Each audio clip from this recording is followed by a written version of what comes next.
It gives you a much broader perspective on the current and future developments. And if you look at the 19th century Industrial Revolution, a country like Britain or Germany became a powerful empire because it industrialized first. But then a country like China or like Korea suffered tremendously. It was occupied and exploited by the industrial powers. So some things repeat themselves.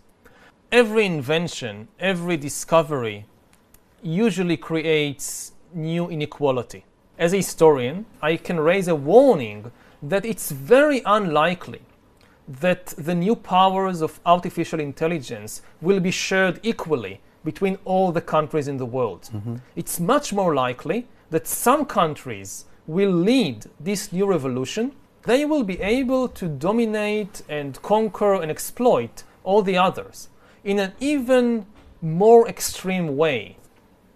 So some things repeat themselves, but other things are really different. I would say that maybe the most important difference is that in the past, almost all the inventions and discoveries, they gave people control of the world outside. We learned how to control the other animals, the forests, the rivers, but we never gained much power over the world inside us. And this is the big change that will happen in the 21st century.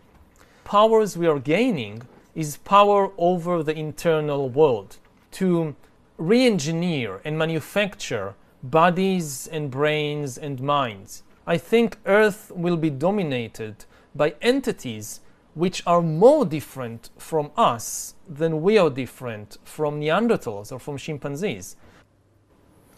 Do you feel that maybe sometimes you underestimated the human spirit? I mean, from late 19th century, maybe from Freud, they tried to explore your psychology. And also Virginia Woolf said the human spirit changed totally. But really change? You are right. We know very little about the mind and about the spirit or the psychology of humans. It won't prevent us from gaining immense manipulative powers over ourselves. And this is one of the dangers.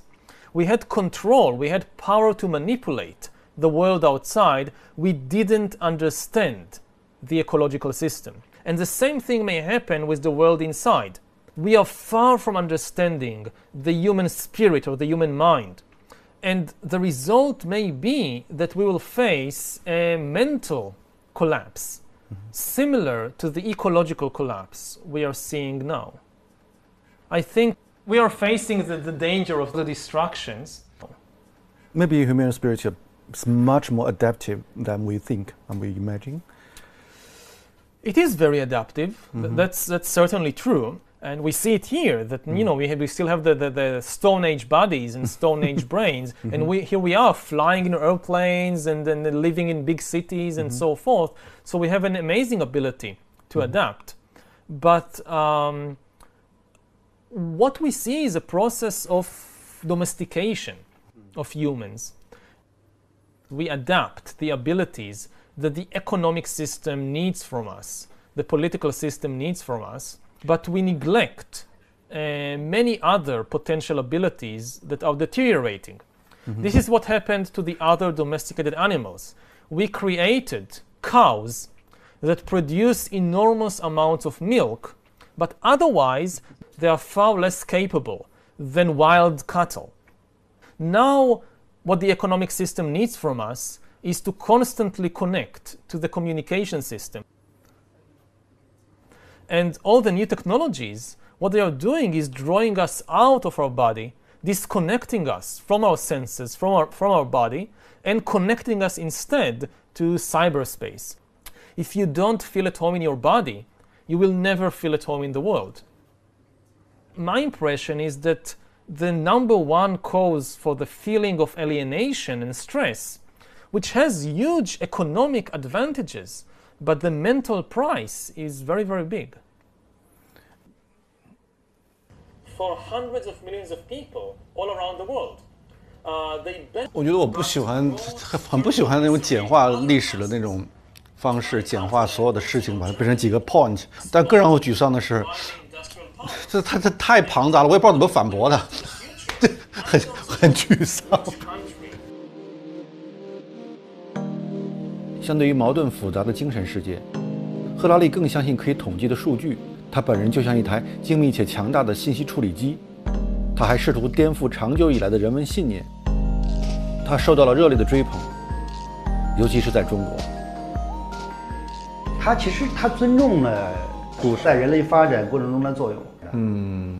他的观点不就是说，进入工业社会之后，宗教这个故事已经讲不下去了，才出现了人文主义嘛，对吧？在未来讲是说，人文主义也讲不下去了，也就是人类需要新的故事来把自己的存在说圆了嘛。14年出版之后，什么日开始意识到这个书卖的真是很好了？如果我现在在这说，当时我就认为它能卖，我就想好了，这都是吹牛的，事后马后炮，对吧？一开始推他的人并不是说历史学界的人，一开始推他的人，您猜都猜不到，是创投圈。我这个好像印象里，创投圈的广泛推荐，几乎就是无人不谈嘛。所以其实一本历史书被那么多的能赚钱的人或者正在赚大钱的人推荐，那么不挣钱的人、挣小钱的人肯定得趋之若鹜啊，说这里面一定藏着什么秘密呢？那实际上什么意思呢？我觉得这个赫拉利的人类简史通过一些似是而非的线索，用这个故事来强调了人类的协作能力，虚构能力，丰富想象力，是这个人类统治这个星球的一个基本的一个大逻辑嘛。他谈的这个事儿，在过去企业界就一直有这个东西，在企业内部应该被叫做为企业文化和愿景，对吧？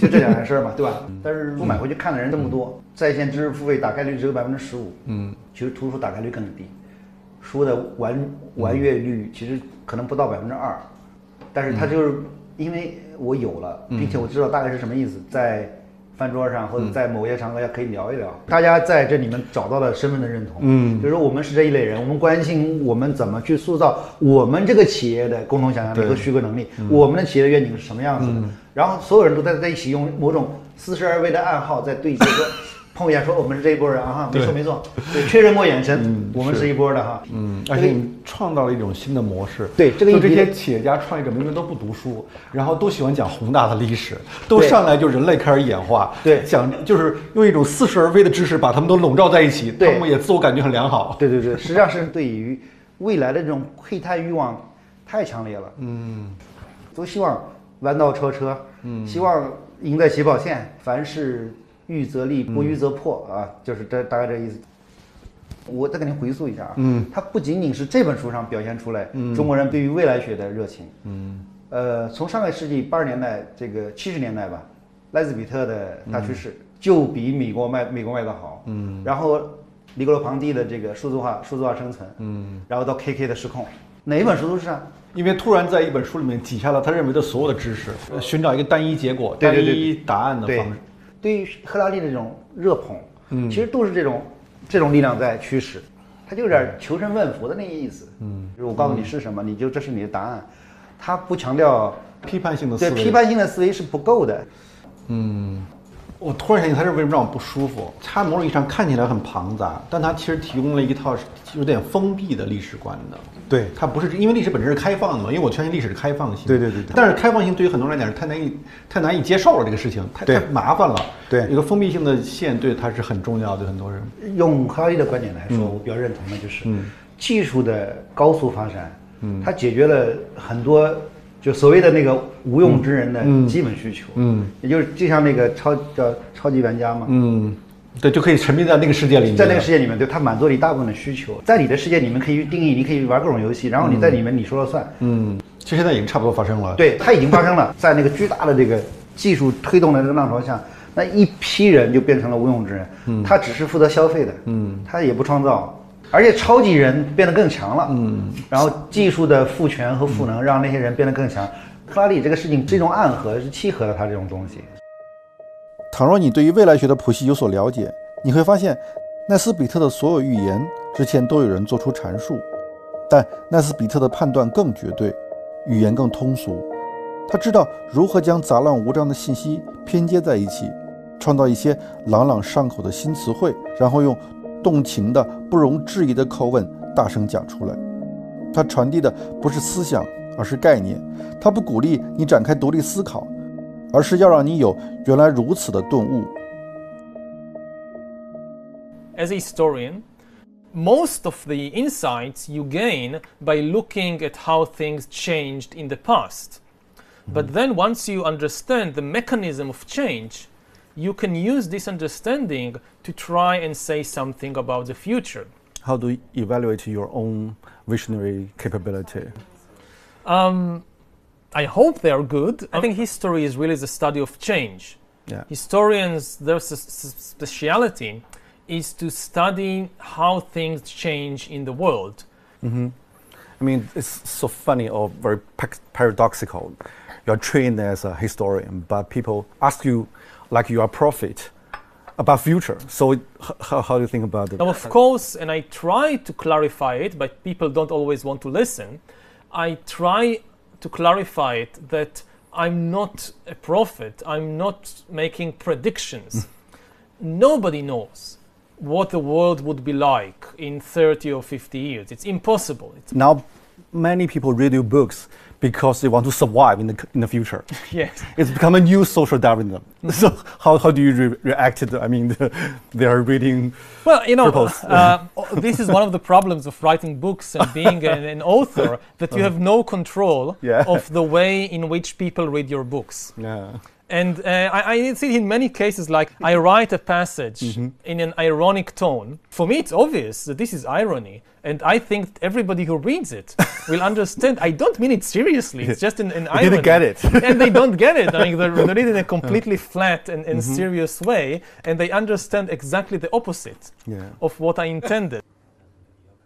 So when you were on the stage, you talk about this. So you feel strong alienated from the reality? So it sometimes happens with some people, and you just have to accept that. I mean, there is no way to write something that people will always understand. You think about, I don't know, say the Bible. So you have Jesus coming and telling his disciples, if somebody slaps you on the cheek, turn the other cheek. And you should have only love for all people. And somehow people read this, and they burn heretics, and they start religious wars. I mean, how, if it's possible to get from Jesus to religious wars, then people can just, do with texts almost anything they like. Okay. I mean, again, I don't try to predict the future. I try to point out different possibilities, and I hope that, like Huxley, I'm offering an interesting vision. Yeah. Okay. Do you mind people call you guru? I don't like it, but I have no control over them. Okay. Hope to see you in Israel. Maybe we are maybe plan to go there to see you there, Israel. Yeah. Thank you. It was a very interesting. It's not the usual questions. Yeah, we should talk more maybe next time. Okay. Take care. You too.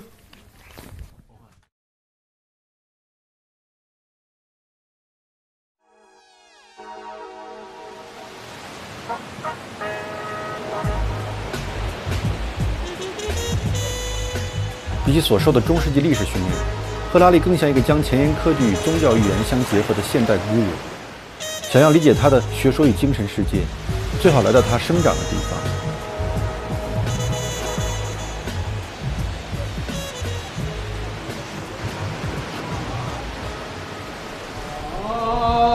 爱你中国，我爱你中国。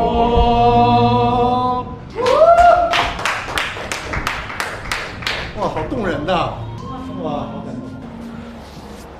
来这里吃饭的以色列人多吗？犹太人？阿拉伯人根本上就没有，但是犹太人很多很多。我有几十年的客人，几代人都在我这里吃饭。当时79年来说，这里危险吗？这里问题多吗？以色列一直都有问题。到今天为止，昨天为止都有问题。这个阿拉伯世界的冲突，几次以色列的战争我都在这里。1982年的打黎巴嫩。打黎巴嫩，对。那个时候打黎巴嫩的时候，很多人，美国来的、其他国家来的犹太人，他们在街上里被等，以后就有车子把他们送走，送到前线去。我问他们我自己愿意来的。至于这边也有自杀性爆炸嘛？哦，很多，这个我亲眼看到的。在哪里？什么样子？这里39号啊，39号。这是就是旁边那里啊，晚上也是爆炸了。他2个公交车啊，他等那个公交车到站的时候，这个公交车到站，那个恐怖事件引爆，2个公交车的人死伤很多人。他爆了以后，还有第2个人看到你们很多人在这里，第2个人进来爆了。什么时候爆炸最严重啊？一直都有。我们都已经怕。现在是少一些了，是吧？没有了，根本上没有。现在没有了。就因为建这个墙，是不是？是，很有效，是吧？有效。但是巴勒斯坦人就很愤怒嘛，建这个墙，把人与人之间都分开了。以前有圣经记载的时候是犹太人的地方，后来犹太人2000多年时候，他们这人就散掉了，逃到全世界的地方去了。以后阿拉伯人进来这里，生活了1000多年，他们也是当这里是他们的一辈子，他们的家。所以我觉得应该有和平的一点，大家都应该互相体谅一下，大家互相残杀都不是一个好的解决方法。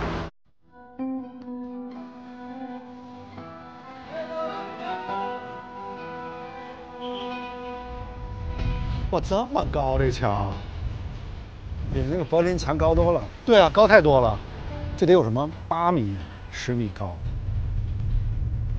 耶路撒冷是一座有着3000年历史的古城，也是犹太教、基督教、伊斯兰教的发源地。有一个小平台，你望出去，居然可以看到2个宗教的地标性建筑物，一个呢是西墙，一个呢是金顶。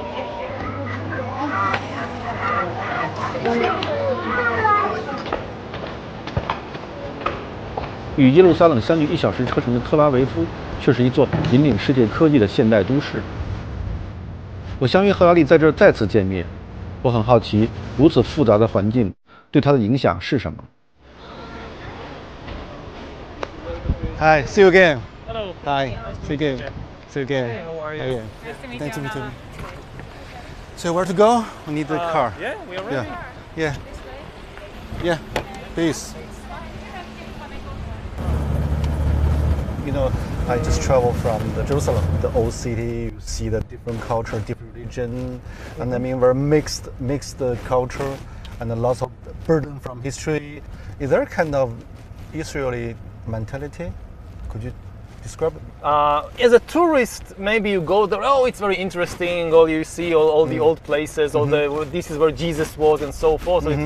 But you live there. The amount of hatred in that place. It's like a nuclear reactor of hatred. You know, religion can be a wonderful thing, but when you live in Jerusalem, you realize that it can be a terrible thing. Yeah. How much hatred and anger. Ideally, a temple or a religious place is a place where you go in order to experience peace and harmony. If you go to a temple and you experience hatred and anger, then this is a dysfunctional temple. It's not working, you know. It's like going to a hospital and getting back even more sick. So Jerusalem for me is a dysfunctional temple.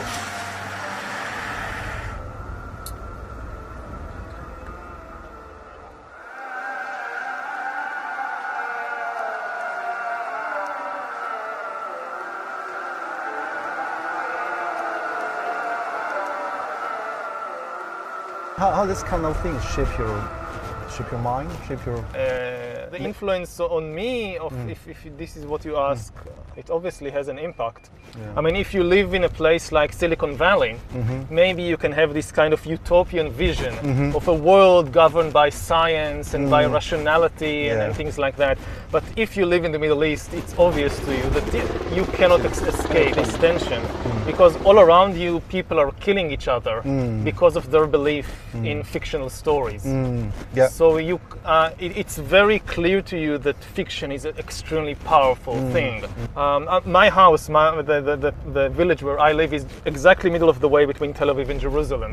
On the one hand, I'm very connected to this world of Tel Aviv. Yeah, modern technology, modern technology, high tech, all that. And on the other hand, very connected to Jerusalem with all the religion and mythology, and especially this is why I think much of my writing and scholarship is about this tension between the modern world of the 21st century and artificial intelligence and all that, and on the other hand, the still great impact of all these mythologies and fictional stories and religions. When did you notice the tension?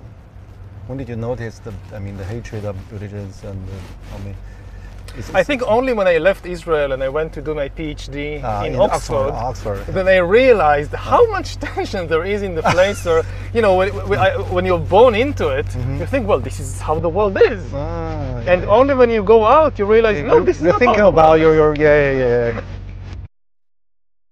为了更充分理解这个国家与赫拉利，我约了几位当地人闲聊。我的朋友王石正在以色列游学，他与我一同前往。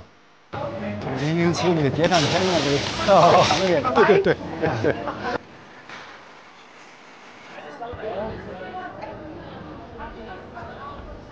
第一位是阿拉伯律师。Nice to meet you. How do you think about the Jewish people? I mean, the Jewish come back. You take the city, they become a new authority. Is understanding or for you not? For me, I don't have a problem with the religion about the Jews. And they was living here before the occupation, and we have places that they are neighbors of the Arabs, and they don't have any problem with the Palestinian here before the occupation.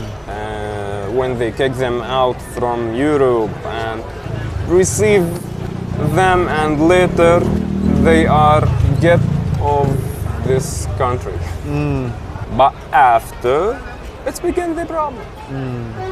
When I talk with the Israelis, most of the people, they have this stereotype. We really feel that.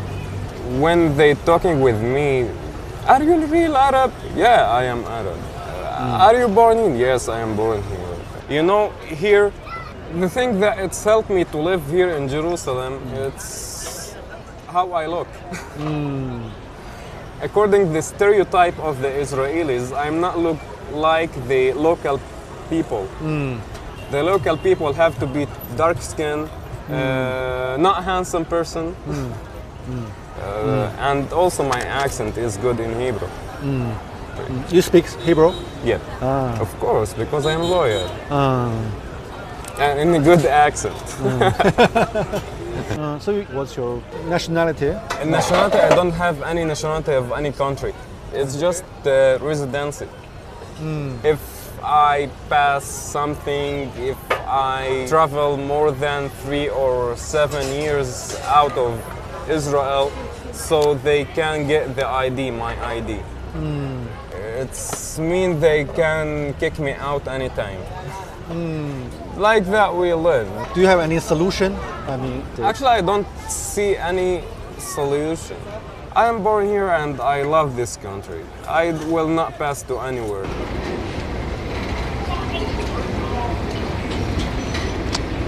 I got a car. Oh, it's okay. It's okay? It's okay. When did you arrive? Sorry? When did you come to Israel? 2 days ago. Oh, 2 days ago. So you've been around. Yeah, spent 1 day in Jerusalem and here. Yeah, come here. Yeah. You're much more relaxed than in China. Me? Yeah. Yeah, because in China you run around from here to there. And here Too many things. Yeah. Oh, what a nice view. You want some water? Yes, some water would be nice.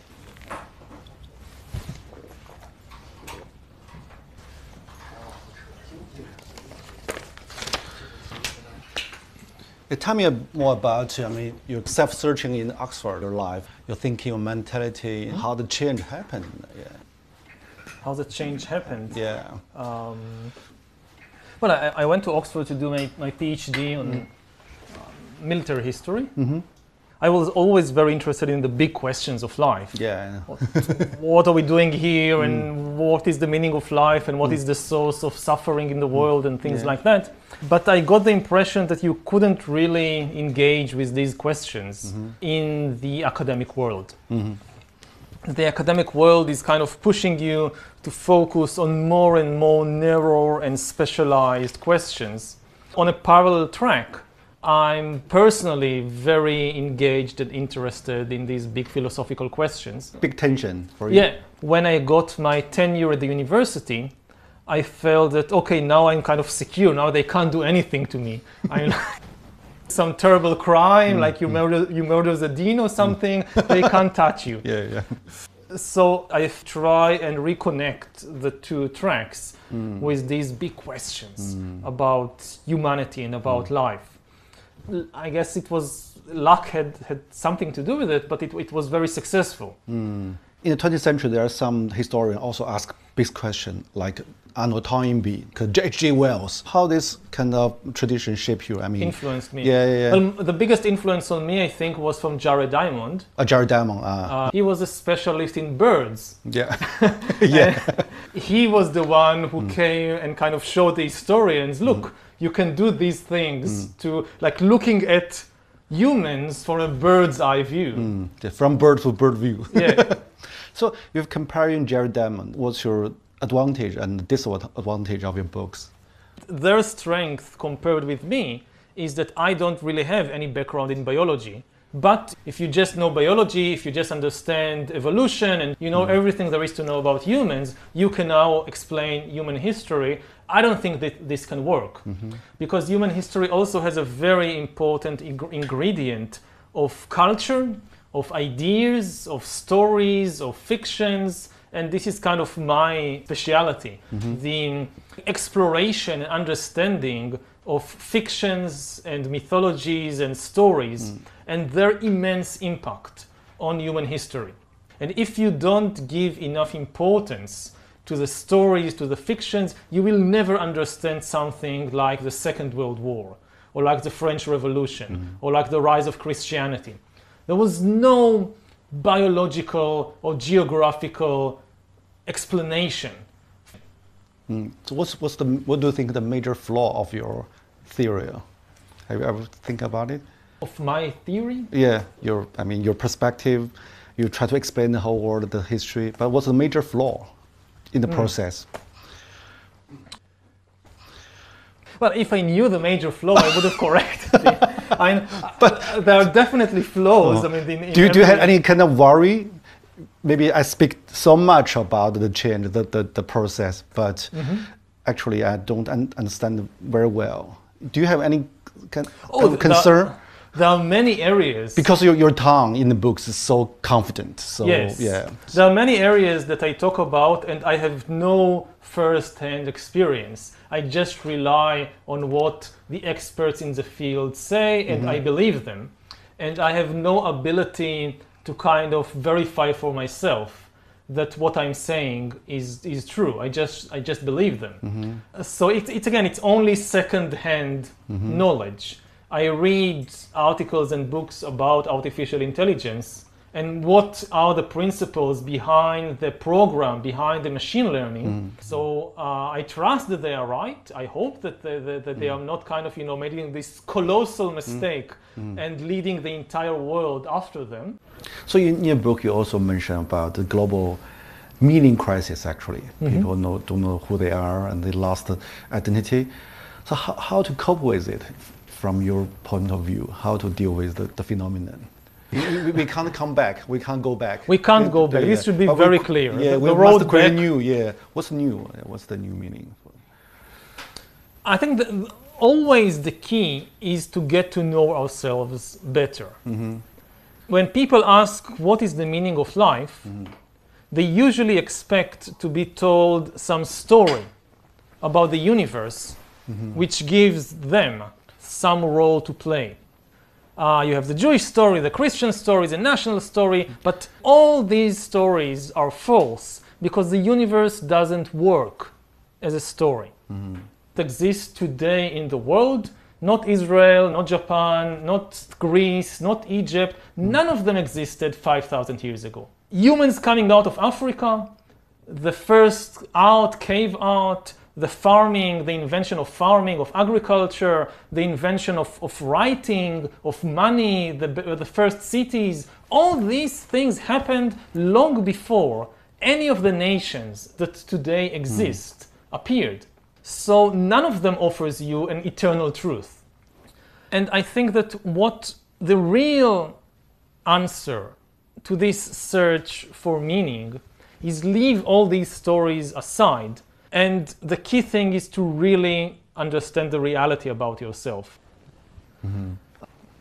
So there are many tools to do it, from meditation to the tools of science, that to really explore what is the body, what is the brain, what is happening within me. If you really know the truth about yourself, I don't think that you need any of these stories anymore. So you say you must create your own story. No, you don't create your own story. You search for the truth about the reality about yourself. But you said that the whole history is about story, but how to see the reality. But people never live in the kind of true reality, mostly fictional. Yes, as I said, in order to live in society, in order to have a functioning social order, you must have all these kinds of stories. They're useful as tools. You cannot build societies without a story in which people believe. But it's the same in the case of entire nations and religions. You can't organize millions of people together if they don't agree on some common story and common laws. So we need these things. But they are just tools. They are not the ultimate reality. If you mistake these imaginary stories for the ultimate reality, then you will never know the truth about yourself, and you will start usually sacrificing people for the sake of imaginary story, like what is happening in the Middle East all the times.